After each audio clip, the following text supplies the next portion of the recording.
Hello guys, welcome to my channel Adil का GS classes. आज के इस वीडियो में हम नया चैप्टर के बारे में बात करेंगे जिसका नाम है वैदिक सभ्यता। कल की वीडियो में हमने बात की थी प्राक सभ्यता या सैंडो सभ्यता के जो प्रमुख स्थल जो हमारे शेष रह गए थे, तो वो सारे कल की वीडियो में हमने समाप्त कर लिया। आज से हम नया टॉपिक स्टार्ट करेंगे जो है वैदिक सभ्यता। वैदिक सभ्यता ज़्यादा इंपॉर्टेंट है, यहाँ से बहुत क्वेश्चंस पूछे जाते हैं, जैसे UP PGT, TGT, GIC, LT या यूपीपीएससी किसी भी एग्ज़ाम के लिए ये बहुत इंपॉर्टेंट पोर्शन है। तो चलिए स्टार्ट करते हैं। सैंधो सभ्यता के पतन के बाद भारत में आर्यों द्वारा वैदिक सभ्यता की नींव रखी गई थी। ठीक है, किसके द्वारा रखी गई थी? आर्यों के द्वारा। भारतीय इतिहास में 1500 बीसी से 600 बीसी तक के कालखंड को वैदिक सभ्यता या ऋग वैदिक सभ्यता कहते हैं। ठीक है, वैदिक सभ्यता को हम दो भागों में डिवाइड करते हैं, जिसमें हमारा पहला है ऋग वैदिक काल और दूसरा हमारा उत्तर वैदिक काल। ठीक है, ऋग वैदिक काल का जो टाइम पीरियड है वो हमारा 1500 बीसी से 1000 बीसी तक। उत्तर वैदिक का जो टाइम पीरियड है वो है 1000 बीसी से 600 बीसी तक। ठीक है, इसमें हम देखते हैं वैदिक सभ्यता मूलतः ग्रामीण थी, किंतु सैंधो सभ्यता नगरीय थी। यानी कि जब सैंधो सभ्यता अस्तित्व में आई थी तो वो नगरीय रूप में आई थी और धीरे धीरे फिर उसका पतन हो गया। उसके बाद वैदिक सभ्यता जब आई तब तक वो ग्रामीण व्यवस्था में तब्दील हो गई थी। ठीक है, इसके बाद देखते हैं वैदिक सभ्यता का जो आधार था वो परिवार, समाज का जो आधार था वो परिवार था, और वह परिवार भी पितृसत्तात्मक होता था, यानी कि पिता के नाम से जाना जाता था। ठीक है, आर्थिक जीवन का जो मूलभूत व्यवसाय था वो था वैदिक काल में कृषि व पशुपालन। कृषि व पशुपालन के द्वारा इनका आर्थिक जीवन का यापन होता था। इसके बाद हम देखते हैं वैदिक साहित्य के स्रोत के बारे में, जिसके द्वारा हमें वैदिक काल की जानकारी मिलती है। इसको भी हम दो भागों में डिवाइड करते हैं। इसमें हमारा पहला है ऋग वैदिक साहित्य और दूसरा है हमारा उत्तर वैदिक साहित्य। ठीक है, ऋग वैदिक साहित्य में हम देखते हैं श्रुति। श्रुति से ही हमें दैवीय उत्पत्ति का जानकारी मिलती है। इसको भी हम दो भागों में डिवाइड करते हैं। इसमें हमारा पहला है संहिता। संहिता को हम वेद बोलते हैं और हमारा दूसरा है ब्राह्मण। ठीक है, इसी में हमें सबसे पहले वेदों की जानकारी मिलती है, तो इनका क्रम देख लेते हैं। वेदों की जो संख्या है वो है 4। इसमें सबसे पहला है हमारा ऋग्वेद, दूसरा हमारा सामवेद, तीसरा हमारा यजुर्वेद और चौथा है हमारा अथर्ववेद। ठीक है, ब्राह्मण देख लेते हैं। ब्राह्मणों की संख्या है 7। इसको कर्मकांडवाद भी बोलते हैं। दूसरा आरण्य, जिसे हम रहस्यवाद बोलते हैं, और तीसरा है उपनिषद। उपनिषदों की संख्या है 12।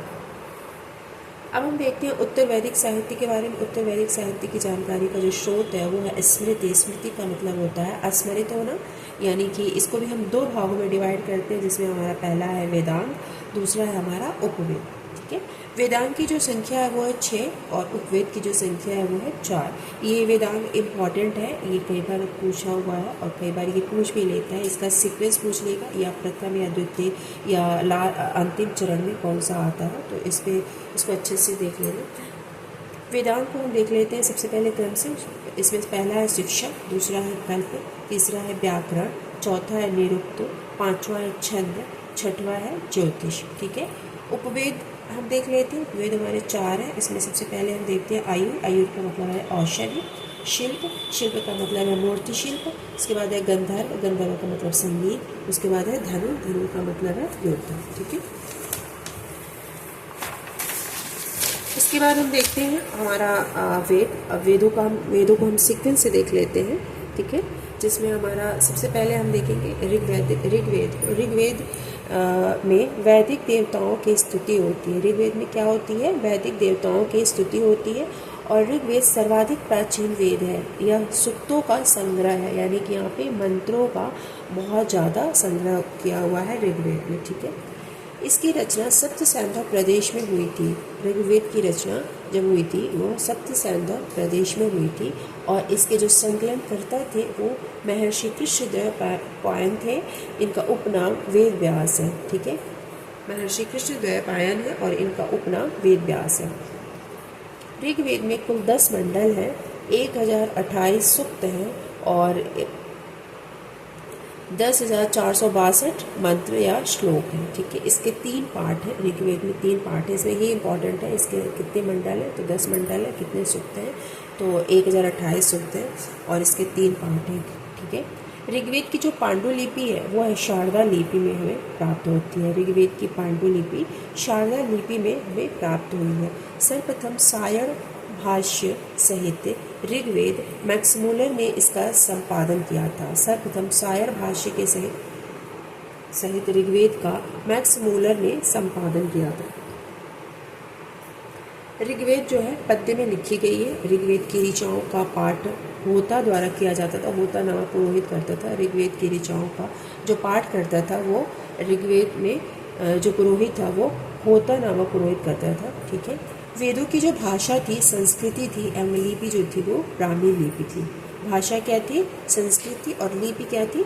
ब्राह्मी थी। ठीक है। अवेस्ता एक ईरानी ग्रंथ है जिसकी तुलना हम ऋग्वेद से करते हैं। अवेस्ता की तुलना ऋग्वेद से की जाती है। ठीक है। अब हम देखते हैं ऋग्वेद के मंडल के बारे में। ये जो 10 मंडल थे उसको हम क्रम से देखते हैं, क्योंकि ये कई बार पूछ लेता है कि कौन सा मंडल किस ऋषि को समर्पित है। तो इसमें हमारा पहला मंडल है जो कण्व ऋषि का है। कण्व ऋषि का है और इसमें 20 राजाओं के एक युद्ध का उल्लेख हुआ है। इसमें प्रथम मंडल में, और प्रथम मंडल किससे संबंधित है? कण्व ऋषि से। ठीक है। उसके बाद हम देखते हैं दूसरा मंडल। दूसरा मंडल जो है वो संबंधित है गृहस्थसमद ऋषि का है। गृहस्थसमद ऋषि का है। तीसरा मंडल देखते हैं। तीसरा मंडल ये इम्पॉर्टेंट है। तीसरा मंडल ये विश्वामित्र से संबंधित है और इसी मंडल में गायत्री मंत्र का उल्लेख मिलता है। किस मंडल में? तृतीय मंडल में। ठीक है। ऋग्वेद के तृतीय मंडल में गायत्री मंत्र का उल्लेख मिलता है जिसे विश्वामित्र ने जिसकी रचना की है। गायत्री मंत्र सावित्री को संबोधित करते हुए सूर्य का एक रूप है। ठीक है। अब हम देखते हैं चौथा मंडल। चौथा मंडल जो है वो वामदेव का है। इसमें कृषि मंत्रों का उल्लेख मिलता है। चौथे मंडल में कृषि मंत्रों का उल्लेख मिलता है। ठीक है। इसके बाद हम देखते हैं पांचवा मंडल। पांचवा मंडल जो है हमारा वो आत्रेय ऋषि का है। छठवां मंडल है भारद्वाज ऋषि का, और सातवां मंडल है हमारा वशिष्ठ ऋषि से संबंधित है। यह मंडल वरुण देवता को समर्पित है। ठीक है। सातवां मंडल वरुण देवता को समर्पित है। इसी में दशराग्य युद्ध का वर्णन मिलता है। किसमें? सातवां मंडल में। ठीक है। किसका वर्णन मिलता है? दशराग्य युद्ध का। इसी मंडल में प्रसिद्ध मंडूक सूक्त भी हमें मिले हुए हैं। आठवां मंडल के बारे में देख लेते हैं। आठवां मंडल जो है कण्व ऋषि का है। ये भी आठवां मंडल भी कण्व ऋषि का है।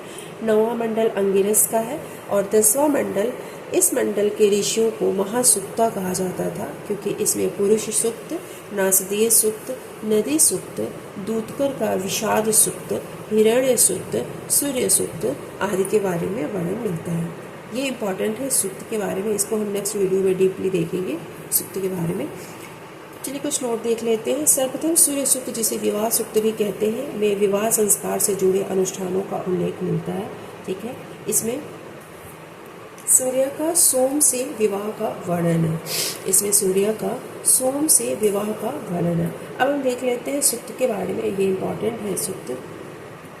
इसमें सबसे पहले हम देखेंगे पुरुष सूक्त के बारे में। इसमें वर्णाश्रम की प्राचीनतम जानकारी मिलती है। किसकी जानकारी मिलती है? वर्णाश्रम की, यानी कि वर्ण व्यवस्था की प्राचीनतम जानकारी ऋग्वेद के 10वें मंडल के अंतर्गत पुरुष सूक्त में वर्णित है। ठीक है।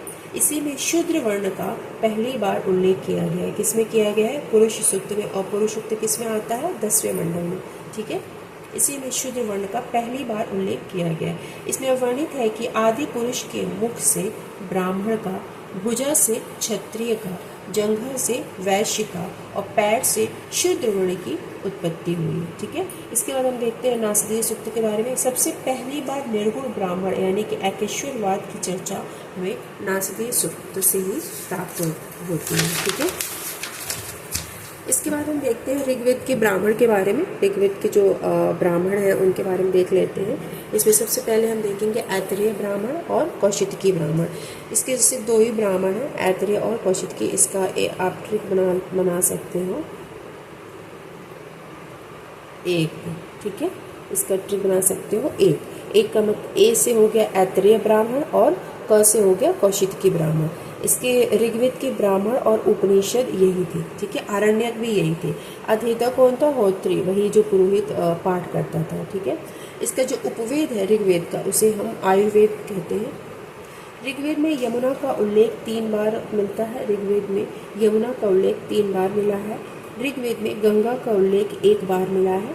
ऋग्वेद में पुरुष देवताओं की प्रधानता दिखाई गई है। ऋग्वेद में पुरुष देवताओं की प्रधानता दिखाई गई है, जिसमें इंद्र का वर्णन सबसे अधिक बार 250 बार किया गया है। ठीक है, जबकि इंद्र को पुरंदर भी कहा जाता है। इंद्र को का दूसरा नाम क्या है? पुरंदर। और सबसे अधिक बार इनका वर्णन मिलता है, कितनी बार मिलता है? 250 बार। ठीक है, इसके बाद जो वर्णन मिलता है देवता का वो है अग्नि। अग्नि का 200 बार और इंद्र का 250 बार। ठीक है, इसी में अस्तो मा सदगमय वाक्य का प्रयोग देखा जाता है ऋग्वेद में ही। ऋग्वेद के दूसरे से 7वें मंडल को गोत्र मंडल कहते हैं। दूसरे से 7वें मंडल को गोत्र मंडल कहते हैं। ठीक है, ये तो था हमारा ऋग्वेद। अब हम देखते हैं सामवेद के बारे में। सामवेद, जिसका सामान्य अर्थ है गान। सामवेद से सर्वप्रथम 7 स्वरों की प्राप्ति होती है। जो हम देखते हैं संगीत के जो 7 स्वर हैं, सा रे गा मा पा धा नी सा। ठीक है, इसकी जानकारी मिलती है। इसे भारतीय संगीत का जनक कहा जाता है। ठीक है, इसके बाद हम देखेंगे सामवेद के प्रथम दृष्टा के बारे में। दृष्टा जो थे आद्य आचार्य जैमिनीय थे। सामवेद के जो प्रथम दृष्टा थे वो कौन थे? जैमिनीय थे। वही सुकर्मा ने कालांतर में सामवेद का विस्तार किया। सुकर्मा ने कालांतर में सामवेद का और अच्छे से विस्तार किया है। ठीक है, इसके बाद हम देखते हैं बृहदारण्यक उपनिषद। अथर्ववेद और ऐत्रेय ब्राह्मण में ऋग्वेद एवं साम के बीच बृहदारण्यक उपनिषद में ये वर्णित है कि अथर्ववेद और ऐत्रेय ब्राह्मण में ऋग्वेद एवं सामवेद के बीच दाम्पत्य भाव की कल्पना की गई है। ठीक है, दाम्पत्य भाव की कल्पना की गई है। यह वेद पद्य में है। यह वेद पद्य में है। कौन? सामवेद। सामवेद और ऋग्वेद दोनों पद्य में लिखे गए हैं और सूर्य देवता को समर्पित है। सामवेद जो है वो सूर्य देवता को समर्पित है। सामवेद का गायन या पुरोहित जो था ऋग्वेद, उसे उद्गाता या सामक कहते हैं। ठीक है, सामवेद की 3 शाखाएं हैं जो इम्पोर्टेंट है। सामवेद की 3 शाखाएं हैं जिसके बारे में देख लेते हैं। पहला है कौथुम शाखा, कौथुम संहिता जो गुजरात से संबंधित है। दूसरा है रामायणी संहिता जो महाराष्ट्र से संबंधित है। और तीसरा है जैमिनीय संहिता जो कर्नाटक से संबंधित है। ठीक है, सामवेद में कौथुम का राणा से रिश्ता जम गया। ठीक है, आज हम बस इतने तक देखेंगे। इसके बाद ये इसका ट्रिक है, सामवेद में कौथुम का राणा से रिश्ता जम गया। ठीक है, इसके बाद नेक्स्ट वीडियो में इसके आगे के बारे में बात करेंगे। तब तक के लिए थैंक यू सो मच।